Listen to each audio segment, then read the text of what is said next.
Hello, welcome back to the show. I'm your host, Dr. Alex Bunsen Ridley. I'm excited to be joined today by Olly Wood. It's been a minute since we've had a male on the show, but I always enjoy when I have a different perspective coming and sharing in our community and for us. And who Olly is he got started in the business world after 7 years as an independent personal trainer. And as he started online, he rapidly built a company to over 15 staff in his mid 20s, helping thousands of clients upgrade their body, energy, and productivity through a 4-step system that he is going to share a little bit about today. And his unique perspective of running both a multi-7-figure company and understanding the behavioral nuances of what truly makes health habits stick after working with thousands of clients has allowed him to create his own category in the health market of working with busy professionals. And I get the feeling that that's what we're going to talk about today. So, Olly, I know there's more to your story, but welcome to the show. We can just It's start so good there. to be on, Alex. Thanks so much. Yeah, yeah. So there's, you know, I love this idea of the nuances of what healthy behavior really is, and the world of being driven, which it sounds like you definitely are, and the women who listen to the show are in our own ways as well. Um, so I like to just, kind of hear a little bit of your story, and maybe we can start with like what created the shift from personal training into what you do today, because it sounds like there's some more layers to Yeah, where you absolutely. It's got to. definitely been a development process. I think for me, I started off as any old PT does. I was just a hyperactive kid doing every sport under the sun. So it was rowing, rugby, polo, rock climbing, like everything, right? And understanding the nuances of every single one of those sports, you look at it from the outside, like, oh, you just got to kick a goal or you got to ride a horse or, whatever that looks like. But when you dive deep, there's always nuance. And I think for me, that just allowed an ego check very quickly to be able to understand that everything that I wanted to be good at and required a level of mastery around the skill, right? Understanding how to do it properly. So when I dove into the personal training space after actually going to uni for more of a commerce or business degree, uh, I hired my first coach at like 18, right? It was more of like do I pay for food this week or rent, or do I hire a coach, right? And I kind of went the coach route. And it was very much getting an idea of I'm either going to pay in time or money, so I might as well accelerate this process to make sure I'm not wasting the next 10 years to learn this properly. From a female side of things, when I started in the triathlon space, I actually started alongside my mum, and she absolutely loved the space, got straight back into exercise. And I think that really still now anchors the space of, her reigniting some level of like movement and challenge in her day that really like lifted up her energy. And I saw that a ton. But a couple of years after doing it, right, I was a typical 16, 17-year-old kid, just eating whatever, turning up to the race and kind of doing okay.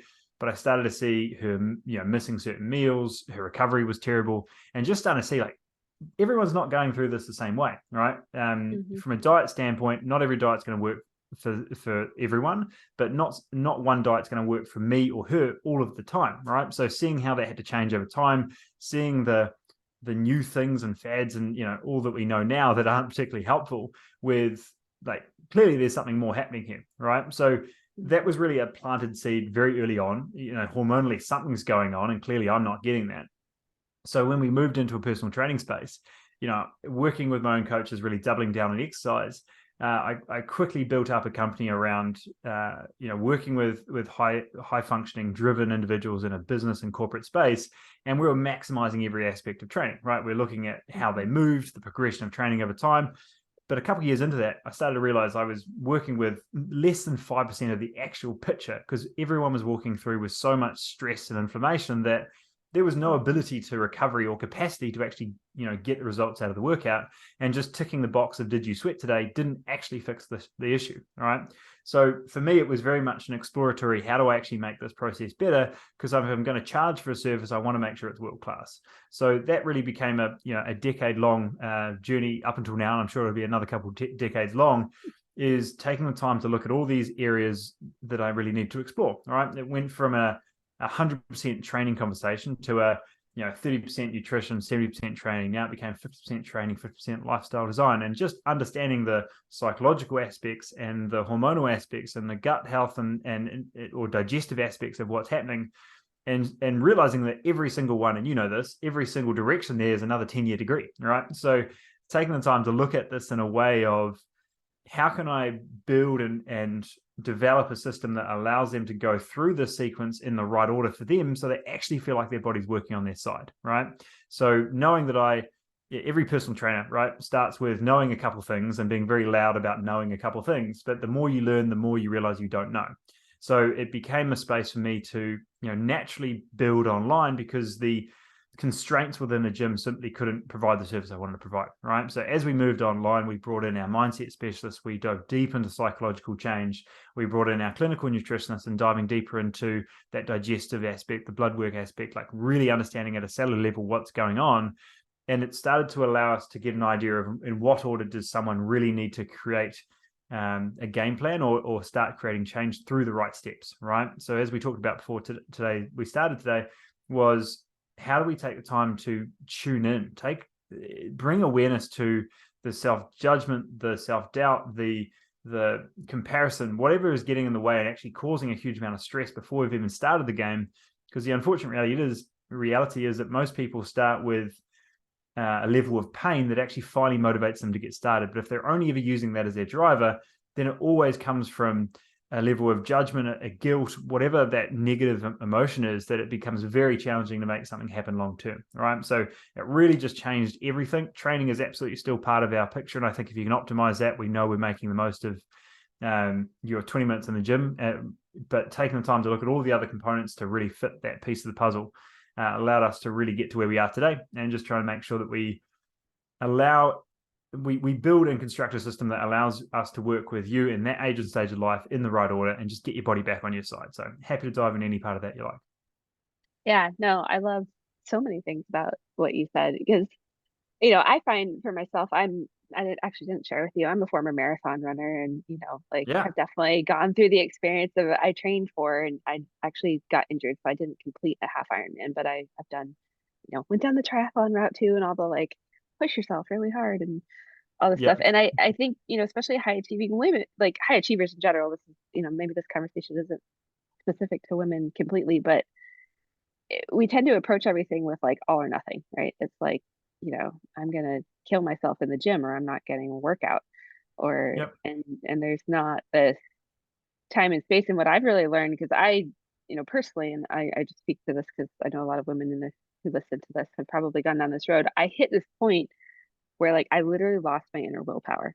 It was like I physically, mentally, emotionally like could not push myself, and so I essentially haven't worked out. I've this past year I finally gotten back into what we call functional fitness, which I think is what you're talking about, where it's like it's just a part of life. It's not like you're training for an event or you know, like beating your body into submission over because you think you should or you're supposed to look a certain way or any of that. It's moving towards like just having being active be part of my day, and my daily life. But finding that inner peace first. So I guess my first question is like, what have you found specific, knowing that who's listening to the show are, more women in their kind of transitionary stage of life in their 40s and 50s, like what do we need to focus on first? What is the order? And I know it's probably individual, but it goes Totally. beyond I like want to look at work it out through more. two lenses, right? Like the Yeah. first one, I think, is through that mindset lens you just mentioned, which I think is a really important part. Like, what are you really trying to achieve? Because if you're trying to get back to your 20-year-old body, it's not going to happen. If we're trying to build the best 45 or 55-year-old version of yourself, then that seems like a much better goal, because we look at it through a very different lens. We don't look at it through the measurements and judgments of a 20-year-old body. We actually start to get an idea of how is that woman going to show up, right? What's the 2.0 of Alex, and what is that? What's the driver behind that? Because it's probably not a weight on the scales. It's probably to do with how you look and feel in your own clothes, how you show up. You feel strong. You get out of bed without something cracking and popping. Like getting an idea of that being a really good driver as to the consistency and the self-compassion as to why you exercise, rather than it being a crack the whip, let's get this done, right? And I think that's a really important shift, making sure it's something I get to do, not something I have to do. And that just changes the entire journey. And as you said, you're doing a 12-month journey with clients. We have a a similar structure, and we've had clients stick around for 2, 3, 4 years at this point, and it's simply because we're able to make that transition from, you came into this beating yourselves up around why you needed to change. Let's start with that and really create true change through not just self-acceptance, because we do want to create change, not just like I'm good where I am, but making sure that there's a space of how do we do it in a way that is self-compassionate, right? Because at the end of the day, especially as a high performer, self-compassionate people are more resilient, right? If you're beating yourself up in your own head, it's not going to help, right? Like if you can really be your own best support and backing, and how you check in and talk to yourself is going to be a huge part of that. So I think that's a massive first lens of how do we create real change. The second part is, if you are going through those transitional stages, and you probably talk to this all the time, Alex, is if we're going through perimenopause, or we're starting to see these shifts menopause from a hormonal standpoint, all of these cascading adjustments are happening, right? And if we're going through that transition, it tends to show us, if we're just going to look through a nutritional lens, how we fuel our day is going to be different, right? And there's so much research around that space of if hormones are changing around, we're seeing a huge amount of shifts in how our body is going to fuel the day, right? And I can't remember the name of the study the other day, but they were going through how the brain is basically eating itself if we're eating like we were when we were 20 on more of a high carbohydrate type diet, because we're simply not able to access that fuel. We're not able to fuel the brain with a higher carbohydrate type space. So the goal is potentially not going full ketogenic, and I don't think going that drastic is particularly helpful, but getting to a space where we may be transitioning to a higher protein and fats breakfast, especially, right? And again, I'm unaware of your views in the space, but what we tend to find is a lot of women are getting to a point where their body is not working like it used to. So they're exploring keto, they're exploring more drastic measures. They're fasting for 16, 18 hours a day, right? And they're not fueling their body. And I think if there's one way to theme this, to simplify how we approach nutrition for women, is support, don't force. Like, what are we doing to just simplify how we fuel the day, get the nutrients to actually operate? Because the amount of women, I'd say it's 70, 80% of the women we work with are malnourished, they're not eating enough, and how they move is very much focused on forcing things to change and sweat, rather than actually providing a strong building block for actually feeling good on a day-to-day basis. So there's a whole lot of things we can unpack there, but I think going through that transition, creating real change is something that I think women do really well with, especially compared to men. There's a proactiveness behind it typically, but it really truly is a place that you need to start with the mindset you're bringing to the approach. Because if you're just looking for the next fad diet, you're looking in the wrong area, right? Ask better questions, you get better answers. And now we can have a conversation of like getting your body feeling great first, and fat loss or whatever the goal is becomes a byproduct of things actually working well. Yeah. Okay. There's so many things that you just said that we're going to unpack. I'm getting all excited over here. So, my view, and it's interesting because I come from a very, more paleo background, but like personally, I went gluten, dairy, and sugar free when I was 20 and found I felt better. And so I've eaten that way, and I'm, almost 38. So this is almost 20 years that I've just been eating that way because it feels better.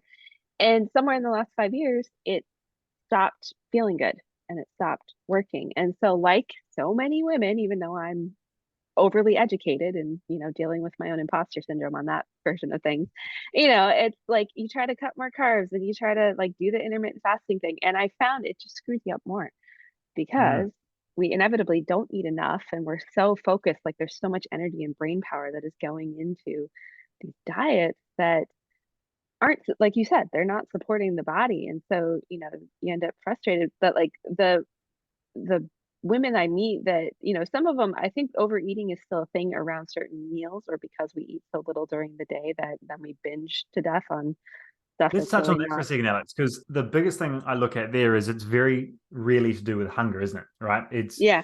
maybe, the classic, it's boredom, it's stress, it's whatever else. But if we're going to really simplify it, it's a lack of self-compassion in your day, right? It's Yeah. not fitting you in during the day. It's underfueling, undereating, all of these things.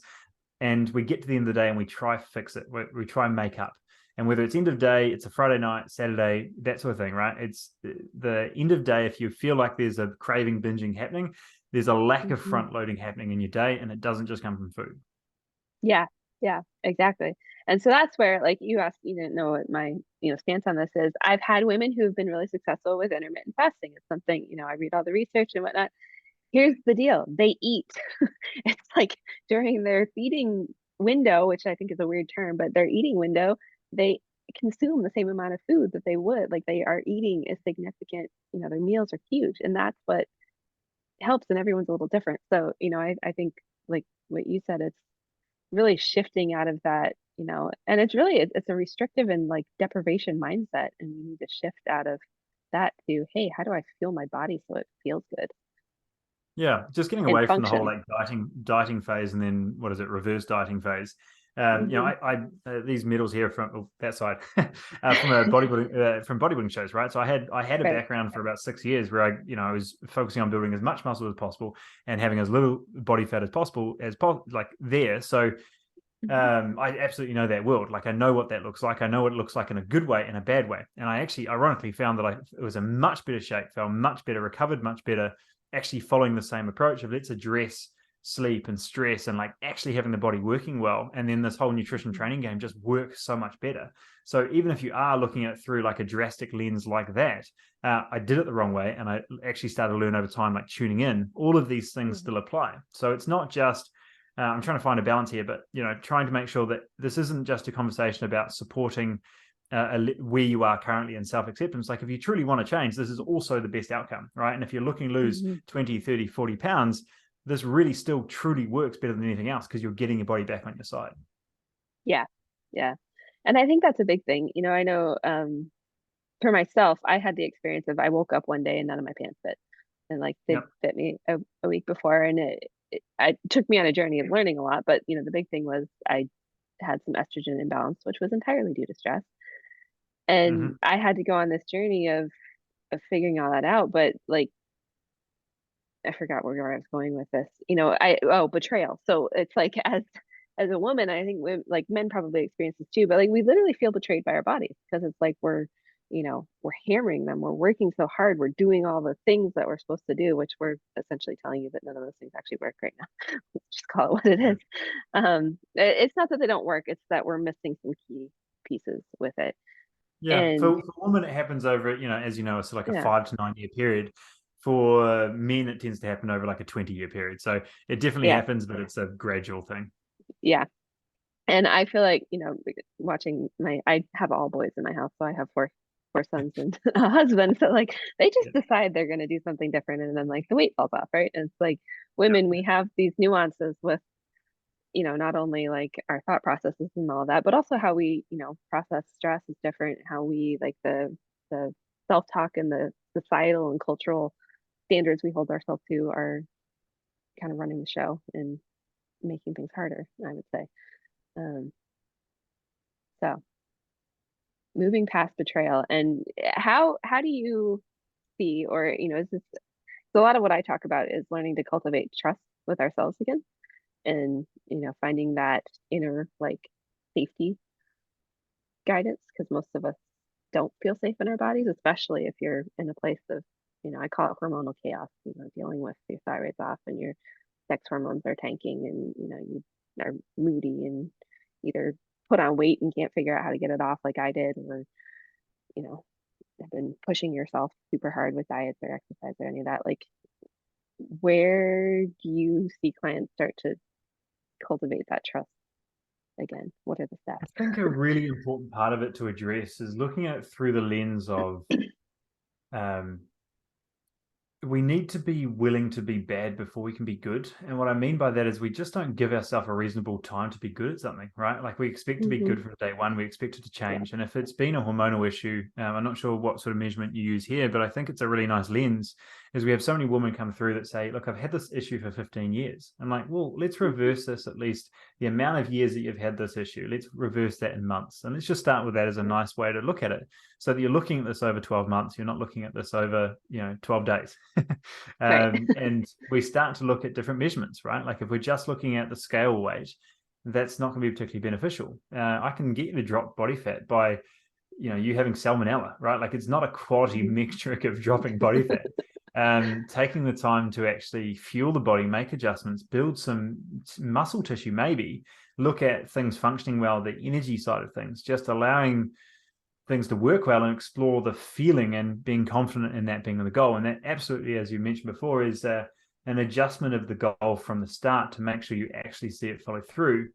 So an example of that might be, hey, I'm going to run every day, right? That's my goal. I'm really motivated to do it, and 6 weeks later, I'm running every day, well done. I've now got sore joints. I'm not really motivated to exercise, and I'm not really feeling like this is a long-term solution. It's because the goal shouldn't be the running every day. That's simply it's one of the methods to get there. The goal was really, you want to feel awesome every day. You want your clothes to fit great, and you want to have the energy to, keep going. So if we make that the goal and we really anchor in a feeling and emotional attachment behind the goal, one, if we have that emotional attachment, it means that we're not logically talking ourselves into a goal, which means we can logically talk ourselves out. But two, we can also anchor in a feeling and then be flexible in the approach. And when we do that, we're able to explore, I'm just going to focus on, how I feel on certain foods, tuning in to what I'm eating and how I'm feeling and all of these things as being one method of a better routine, a daily habit that I can tick off, right? A tiny habit that sets up my morning, that allows me to give myself a reasonable amount of time to be good at something. And I think when we start there, it allows us to look at the little hill rather than the Mount Everest and really start to build up those wins, because a lot of this comes back down, as you said, as a breaking down of what we think we know. And when we get to that point, we have very little confidence in our own body and what that can really do for us. So the only way we're going to get that back is by chipping away at getting those small wins back. We're not going to shoot for the big mountain and continue to fall to the bottom. We need to build those up slowly. So the whole approach really changes there, because we're no longer starting with let's just change your entire diet and training routine today. It has to be perfect for 4 weeks and you're going to drop this weight. We're going to start with a simple stepping stone of, let's just start with a 10-minute walk. And are you actually starting the day with you, or are you diving straight into emails or whatever that looks like? Are you hydrating, all right? Or are you starting your day with coffee? Like, I think all of those just became a really, really cool way to look at health in a more long-term lens, a more self-compassionate lens, and more truly aligned with the goal you're probably starting the journey on. Yeah, absolutely. And I love unpacking it from there. This was something my 9-year-old decided to answer the phone right in front of me while we were recording for those listening. But he is the topic of this. I had this experience of he really likes to watch the show The Floor is Lava, right? Which requires some, I don't know if you've seen it. I don't know if they have, that on Netflix in New Zealand, but it's essentially like an obstacle course, and you need some physical strength in order to survive. Yep. And if you screw up, then you fall in the lava and you die. No, not literally, but we were watching it, and he looked at me. He goes, "Mom, I don't think you would make it through Floor's Lava." Like, we just watched him, the mom kind of fall off right away, and I was Yep. like, you know, kind of like my hackles went up. I'm like, why? Why would you say that? And he's like, well, you're just not athletic. And I'm like, what the heck, kid? Like, I am one of Yeah. the most athletic women I know. But Yeah. it got me to really self-reflect, because who he knows me as, like, who he remembers is like burnt out mom who really hasn't been an athlete. Or I didn't share. I've had on the show, they know I had a lot of wrist issues. I've had 2 wrist surgeries from my chiropractic career. And so it's Yep. been a lot of like, oh, mommy can't do that. Mommy can't do this. But what I connected to was like, that's really not me, and I'm not okay with that. And so now it's shifted my Mm. perspective of like, I've been getting back into shape, but it's like, not like I need to be in shape to do floor lava or anything, but like, I want to be the mom who's active and fit and can keep up with him and like do the things that he wants to do and feel good doing it. And that is the key. And so like, how do I Mm-hmm. start to, and I think for so many of us, we're pushing ourselves, as we've, I feel like we've been reiterating this, but you can never hear anything too many times, in my opinion. It's, we're pushing ourselves to be some ideal, or out of, because we feel like that's what we're supposed to do or what we're supposed to look like, or any of this, instead of really connecting to what's at the heart of it for us, and, forming that emotional commitment first. Well, I think one lens you can look through there as well is most people are stuck in a space of the dog on the nail, right? Like, they're moaning because it's uncomfortable, but it's not enough pain in order to change. And until you hear a phrase there that becomes oh, that's you've just summarized me in a way that I'm not happy with. And it becomes a way to really reflect in a very simple way what I tolerate and what I don't. And I think asking yourself that question is really helpful, because I think most of us, because we've got so much on, we tend to fall into indecision as being our main decision, right? We just don't change it, right? Because it's too hard to actually face a shift in our current reality. And until we take the time to see something really, truly uncomfortable, we don't change. So, jumping on podcasts like this, listening to Alex, taking the time to develop the awareness of what you truly want to build and grow out of your life, I think it's an important part of just reassessing what you tolerate and what you really truly want. Because if there is someone close to you, like your kids or partner, that say something that really doesn't sit with you, it can really get under the skin, because like, that's not what I think of myself, but you're seeing that. So what needs to change? I think it's really, really powerful. And I see it really often as being a trigger to change. Yeah. Yeah. And I see it both being a trigger to change, and it also can be a trigger to a lot of frustration and just like throwing in the towel. I Yep. mean, I totally go down that route too. And so it's, Mm. and a lot of that has to do with, you know, how connected we are to our inner selves. That was another thing I was going to bring up that I talk about a lot. We're so disconnected. It's like you were Yep. talking about, how do certain foods make me feel? I mean, most of the women I meet are like, what are you talking about? Because I'm like shoveling food in my mouth in the car between activities or whatever it is. And I used to do more of a functional medicine approach with my clients, and bring them through like an elimination process and all this. And do we get results? Yes, but the bigger point of that is exploring your relationship to yourself Yep. with the food, because there's so many layers to that. So Yeah, we find I a, love that you a say bit that. of a balance there, right? Because it's Yeah. part of that is we need to have some sort of quick win in order to gain the confidence that we've just talked about, in order to look at Right. this long term. So it is absolutely balanced, because I love to talk about clients that are working with us for 12 months, but something I've become hyper aware of in the last 2 years as we built out our 12-month program alongside our 16-week was, okay, they've signed up for 12 months and now they're farting around for 3 or 4 weeks because they've got so much time on their hands, right? It's like, well, in order to make 12 months truly effective, I want to make sure that you're still getting a quick win in those first 2 weeks in a way that isn't detrimental to your long-term outcome, but also allows you to re-engage, right? Really commit to the process. I think it's really a fine balance between the two. But that's why with all of our clients, a big place to start is, once they get access to our platforms, we simply get them to take a photo of every meal for 2 weeks and add how they feel, right? And it's just an awareness of, if you are taking taking a photo of what you're eating, you just become so much more aware, because even you picking up something, getting out of the fridge, putting on the plate and eating it, that simple act of then taking a photo, be like, oh, that's on my plate, just brings up so much for so many people, right? And I think it's a brilliant experiment, whether you're brand new to making dietary adjustments or you've been doing it forever, and sometimes more important when you've been doing it forever, because you can really start to analyze, like, this has become a habit, an ingrained habit that I haven't questioned for so long, and that's why it's damaging, right? So I think it's just a really cool way to look at that in a very different lens. I really like that. That's a great idea, because I know a lot of my clients like struggle with the idea, and this is leading into the next question I have because I get it all the time. But like food journals are a pain. They take time. They're annoying. You can take a picture on your phone Yeah. and just like make a note. So I love that. That's a great idea.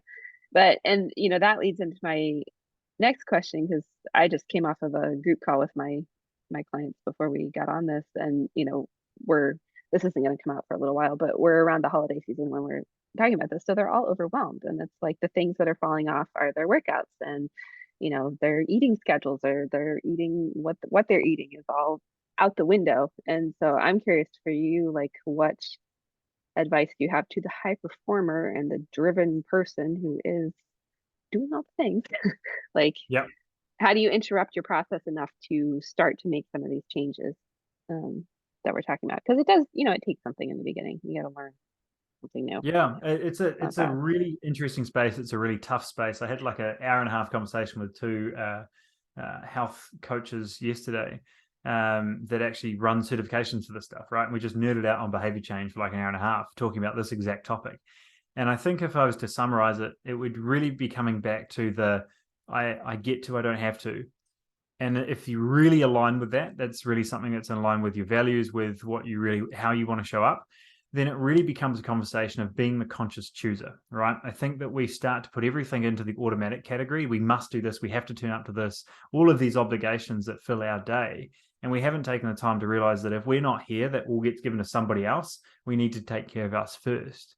And, that sounds really easy to say, yeah, Ollie, good to hear. But like, what are you doing to block in you on your calendar Because if all I can see from your calendar is your work, that's why it's getting pushed, right? Like block in the walk, block in lunch, block in your date night, like whatever it is to really make sure that you are filling your cup, you are front loading your day for you, whether that be joy, energy. Like those are the two areas that I really see being an area that the season should be about and that is completely left off the list, right? So the whole point of a celebration season is connection with family and yourself, or taking the time to recalibrate for what that looks like in the new year. Yet what we've made it about is being a very commercial way of buying more presents and turning up to more events. And it's just another way to disconnect with the world, or disconnect with us in order to be part of the world. So I think looking at it through that lens of being the conscious chooser, it does not mean that you can't drink at all. But being the conscious chooser means that you have one or two and you choose not to have the third. You choose not to have the box of beers because you started, right? And I think there's a big difference, especially in the high performing space, is we tend to have this all or nothing attitude of, well, like I've got to be 100 or zero. And I end up being zero more often because I just slip up and I keep going down that route. So when we become the conscious chooser, we get awareness of choosing something out of the choice rather than the convenience of it. We start to get a lot more aware of how we can stay on track and just feel more in control. It's like every other day, it's just a new month. Yeah. Yeah. And I think, I mean, I would argue this applies at all times of the year, but there's just something about this time of the year. Yeah. Like you said, it's a way to be even more disconnected. And I love that term, conscious chooser. Something I talk about is the concept of Einstein time. I don't know if you're familiar with this. It's No. uh, Gay Hendricks writes about it in The Big Leap, but it's in other places too. But it's based on Einstein's theory of relativity, which says literally time is relative. So rather than our Newtonian concept is there's a finite amount of time, and you either have enough or you don't. But in Einstein time, literally it's a choice. In any given moment, you are choosing and creating what you're doing with your Yeah, time. I've found it really helpful lately with getting clients to do a time audit, right? And the first thing that Mm-hmm. always comes up, and I love it because I can just dive in, is I'm going to get you to do a time audit of every 30 minutes of your entire day and tell me what you're doing there, or even 15 minutes. Let's dive in a bit more. And the first thing they always say is, I don't have time. I'm like, exactly. Taking the Right? time to get an idea of what you're filling the day with, because we've all heard Yeah. the phrase, we all have the same amount of time. But if we start to get an idea, and whatever level of what level of success or what you deem being successful, if we use a monetary term when we look at someone like Bill Gates or whatever, it's not that they have more time, it's simply that they're more leveraged in their activities, right? And he's famous for sitting and reading books for hours a day, right? So clearly it's not like running around doing all of the stuff. So taking the Right. time to look at it through the lens of actually proactively looking at what you're filling your day with, how are you showing up for you, and then the things that you choose to actually lock in on that day are going to be very different. And I think it's just taking it through the lens of, if we're truly going to look at it through the lens of simply productivity, we have to first have the capacity to be productive. And that's how we need to, that allows us to start with a more proactive mindset and how we set up the week. And if you're just starting Monday and seeing what ends up on your calendar, of course, it's going to end up that way. But if you're pre-framing Mm-hmm. something and you're just doing the one thing every day for you, or once a week, me putting a massage on a Wednesday when I know it's a flat out week, I get to that massage and I finally decompress. I finally just get a moment for Yeah. me. And I guarantee it makes an absolute difference to how I choose my food options on a Friday night, because I haven't just burnt the candle from both ends and now I'm trying to catch up. Yeah. Love that. So, ladies listening, selfless syndrome totally applies to guys too in this context. But something that's been a shift for me, and I'm just going to share this for listeners and for anyone that it makes sense to. When I made the shift from having a busy chiropractic office, going to work all the time, being there 12 hours a day, typically working through my lunch break, even though I scheduled a 2 to 3 hour break in between like my morning and afternoon shifts, I always managed to work through it. Like when I shifted from that to working from home and homeschooling, and I honestly, don't leave my house or take off my sweatpants most days.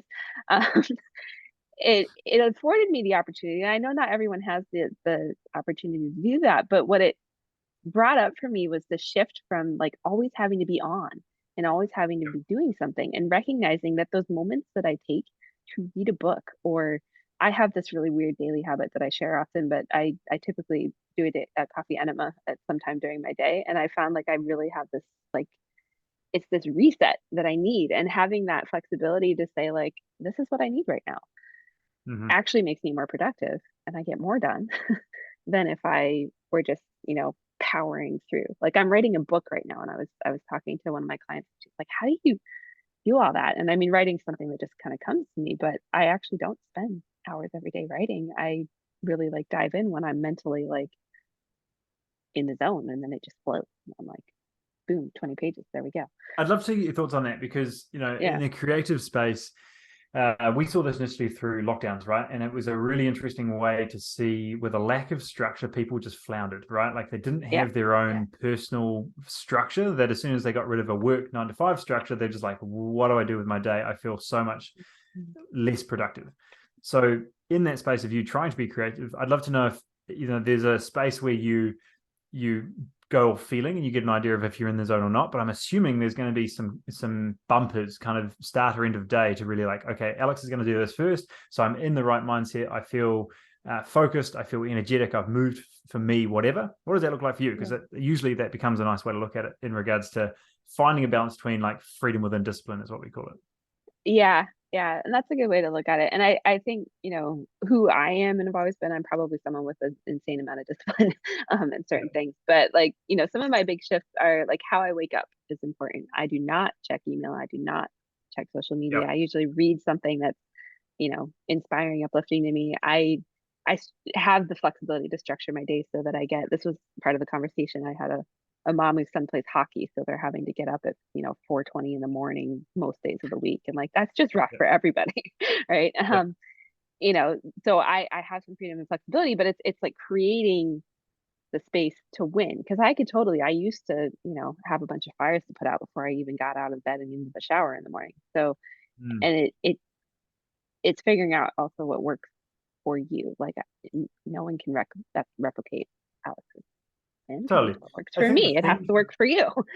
So, yeah, but setting yourself up to win the day and whatever that looks like and whatever you need to do to make that happen. Like I share a lot. I don't do dishes at night. I cook dinner. The dishes wait till morning. I don't care. Like I don't have any attachment to what my kitchen looks like when I go to bed.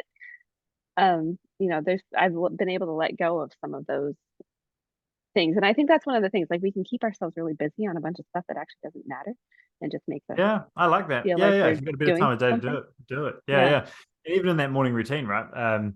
Well, and that's what I The like to do them, because it's like a nice way to like just kind of zone out and like wake up and do dishes. and move. Yeah, yeah, yeah. Yeah. And the other part that I like from that is, if even if it's not I've got the first hour of the day to me in the morning, even if you take your kid to hockey or whatever it might be, sports wise, there's probably a space where you're sitting on the sideline waiting for them to finish, where you could read the Hmm. book, do the breathing, do something, right? Where it's still Hmm. a very intentional focus. And we've all got to, it's all very easy to be like, well, that's nice for you, Alex, right? But there's Right. Yeah. absolutely an opportunity for you in the morning. And usually it's the morning because there's less variables to play with. As the day goes on, there's more variables that we usually have to navigate. So whatever that Yeah. looks like for your morning, even if there's a 4 o'clock start, there is absolutely a way to find a way to fit you back in. Yeah. Yeah. And I think it's it requires some creativity. And that's where a lot of us are, we're so living in our heads and just like the lists and the things we have to do and the disconnect.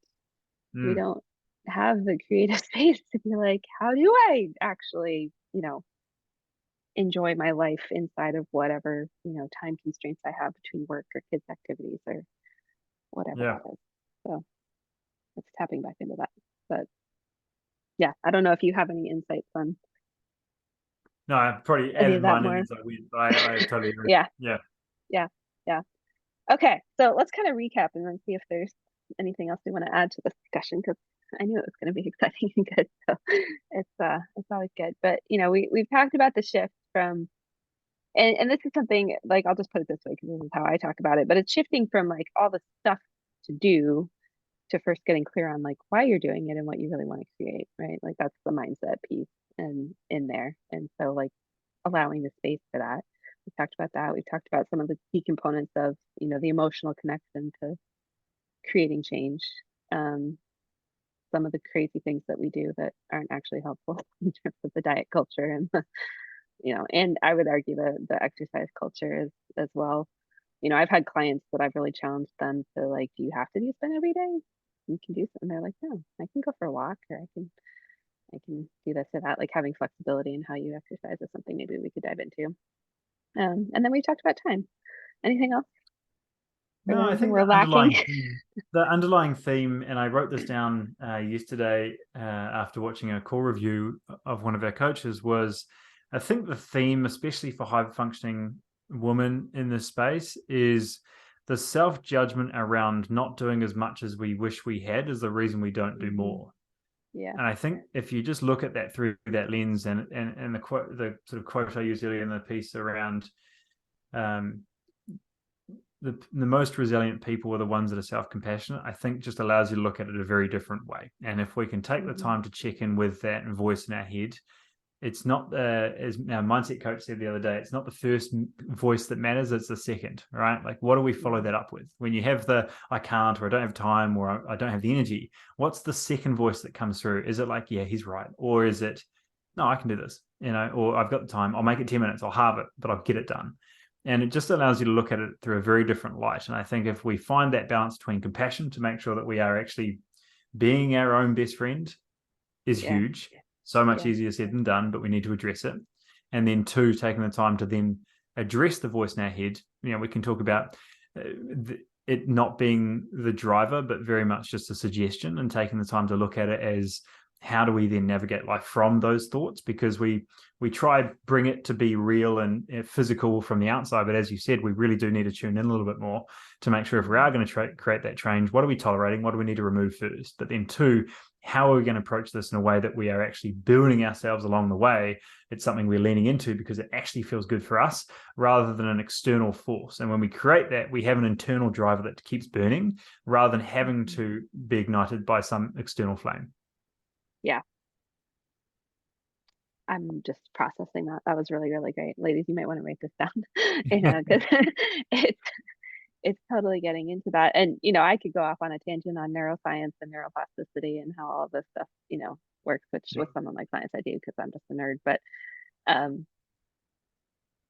that self-compassion, it's such a big deal. And I know, like, every woman listening to this show, we are all our own worst critics. And men might do it too. I don't think it's really to the extent that women can really Yeah, I don't know. I've beat got, ourselves I up. don't think so. I think there's a whole different level. The big one that I notice a lot, because we do work with men and women, but it very much is in the business owner entrepreneurial space, is typically women are going to let us know that there's a problem. Men are going to put their head in the sand until they think it's over. And I still haven't quite understood that part. But it does center from the same spot, which is there's a self-judgment or a I'm not willing to be bad before I can be good. It really does come from the same place. Once I finally get the men to open up, I just don't understand why they approach it so differently. Yeah, I don't either. There is some like brain chemistry and compartmentalization versus whatever, but yeah. So great. Well, how can I guess you could maybe share briefly around what it is that because I know you have kind of an online thing. I'm guessing you're international since we're Yeah, absolutely. yeah. For us, I'm based in New Zealand. Most of our team are across New Zealand, Australia, but we've got clients across usually the west coast of Canada and US, because the east coast is, as you know, kind of the opposite time zone. But we very much have a mix that works great with the western side of the US because it's kind of there after work. But to give you a little bit more idea of like our approach, I think it ties in beautifully to what we're talking about today. We call it the R4 method. We break it down into a 4-step phase through what that looks like. R1 for us is very much, as we've talked about today, simplifying where to focus, right? It's our reset. The goal here, I think, as a bigger discussion is we're trying to sift through the 99% to find what's actually accurate for this, and I think that's a hard part, right? Like, we've got to get through the fluff to find what's actually accurate. But the second step that nearly is required is what's now relevant, right? Because what was accurate for you when you were 20 to what's relevant for you now is going to be different. And I think really tailoring it to that age and stage of life is exactly where we need to start. And it just simplifies your whole journey. You've likely got a really busy day. So it's just knowing what that first step is to take. Now, a lot of that is just those simple habits, building it up and giving yourself the space to be bad before we can be good, right? Like actually getting used to some initial adjustments, exploring what that looks like. Second phase for us is our repair. It's taking the time to dive into blood work, actually understand what's happening below the surface a wee bit more. And that really allows us to have a bit more conversation around, and this sounds like what you're doing as well, Alex, is, this is actually why things are not feeling so great. Let's support this process. Let's actually find out from a from a cellular level what's actually going on and build that body back up. So R1, R2 for us is very much a front loading of health and taking the time to get your body back on your side, right? And it's very intentionally in that way. So we're not just starting the program with a new circuit or a new training regime, because we need things to feel good, right? And we build in from there. Like our third section is more of our restore. It's very much quality over quantity conversation. How can we make sure we can get more done in 20 minutes rather than most people do an hour and a half from a training standpoint? So there's very much a space of contraction and effective movement rather than just like, let's do another marathon. And allows us to look at that a little bit differently. And our final phase, reinforce, is how do we make sure it's as easy as brushing our teeth? Like, how do we actually create long-term change through the habits and design of our day that allows us to make sure we keep doing it? So that's our approach in a nutshell. Hopefully that really, that probably sounds like it aligns a lot with what we've talked about today. But that's very much been an iterative process, as you mentioned, as you heard with my story at the start. It's very much just being very curious around where those hurdles and roadblocks are for humans, and how do we make sure that in this high performance space, how do we make it as easy, as simple as possible, while also inviting them to just tune in a bit more with their own mind. I love it. That's great. And, for anyone listening, I think, those who are ready recognize that it's not a quick fix, right? And there's layers. And so we're, and I really like that your approach, backs up to the mindset first, really, and doing the digging and just allowing yourself, like you said, self-compassion and the time and the space to actually heal. 100%. Yeah. It's huge. Well, Ollie, thank you so much for coming on and sharing. Is there anywhere people can go to connect with you specifically, or I think about your process? If you've stuck around this long, hopefully it's been a beneficial chat. Really, I think we dove into the real nuts and bolts of true change. So thanks so much, Alex, for your questions. They're amazing. Just getting awareness of the, let's not focus on nerding out on one scientific topic, which I absolutely know both of us can do, but like actually making sure we can take the first step. So if you want to dive a little bit more into what we're about, I think bodyreset.online, obviously, is our main website, would be a great place to start. If you want to break this down to simple, actionable steps and just dip your toe in the water and get an awareness of what this actually looks like applicable to you, then I think our 5-day challenge on that website would be a really great place to start. We do a female and a male specific challenge, so it allows you to just get an awareness of some of those steps to really go through. And it's very much just habit change, behavioral change. Like, what are some simple things you can do every day? If you want to follow me on social, on Facebook, Instagram, just search Olly Wood, or on Instagram, I believe it's Olly Wood NZ, and you can absolutely follow me there as well. Awesome. And for those listening, Z is not NZ. all of us know that. Yeah. It's all good. But I'll put all that in the show notes. And I just appreciate you and your insight and your taking the time to share with us today. Thanks so much, Alex. It was so good to be here, and I appreciate the chat. It was fun.